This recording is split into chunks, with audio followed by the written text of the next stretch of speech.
Ծառայողների մասնագիտական հմտությունների կատարելագործումը մշտապես ներքին գործերի նախարարության ուշադրության կենտրոնում է։ Այդ համատեքստում պարբերաբար անցկացվում են վերապատրաստման դասընթացներ, սեմինար քննարկումներ, հանդիպումներ տարբեր մասնագետների հետ։ Նոյեմբերի 26-ին մի շարք պարեկային ծառայողներ հանդիպում են ունեցել պարեկային ծառայության պետի տեղակալ Արման Չիլինգարյանի հետ։ Քննարկվել են ծառայության ընթացքում առաջացած խնդիրներն ու դրանց արդյունավետ լուծումները, որոնք նպաստելու են ծառայողների մասնագիտական աճին եւ ծառայության որակի լավարկմանը։ Ոստիկանության բարեփոխումների շրջանակում մեծ ուշադրություն է դարձվում պարեկային ծառայողների վերապատրաստմանը, մասնավորապես պարբերաբար իրականացվում է կարիքների գնահատում։ Այսօրվա հանդիպումը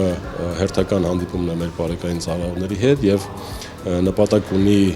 դուրս բերել այն բոլոր հարցերը, որոնք առաջացել են վերջին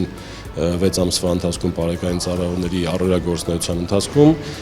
տալ դրանց պատասխանները, ինչպես նաև իրավական պարզաբանումներ ներկայացնել։ Պարեկներն առանձին դեպքերի օրինակներով ներկայացրել են զննություն իրականացնելու ընթացակարգերի, արձանագրությունների կազմման, վարչարարության առանձնահատկությունների, բանավոր դիտողության կամ նախազգուշացում կիրառելու վերաբերյալ հարցեր։ Ներկայացվել են նաև խնդրահարույց մի շարք իրավիճակներ, որոնք պահանջում են միասնական մոտեցում եւ հստակ ուղղորդումներ, ապահովելու հասարակությանը մատուցվող ծառայությունների արդյունավետությունն ու օրենքի կիրառման միանշանակությունը։ Քննարկվեց ծառայության ընթացքում առաջացած այն բացերը, այն խնդիրները, որոնք մեր խնդրահարույց են լինում։ Տալիս են մեզ հետաքրքրող հարցերը եւ ստանում ենք պատասխանները վարչարարության, խոզարկության եւ զննության վերաբերյալ։ Առաջ քաշվեց, թե ինչ տարբերակներով կարելի է դրանք ավելի արագ եւ արդյունավետ կարգավորել։ Նմանօրինակ հանդիպումները նպաստում են ծառայողների մասնագիտական ինքնավստահության բարձրացմանն ու հասարակությանն առավել որակյալ ու թափանցիկ ծառայություն մատուցելու գործընթացի կատարելագործմանը։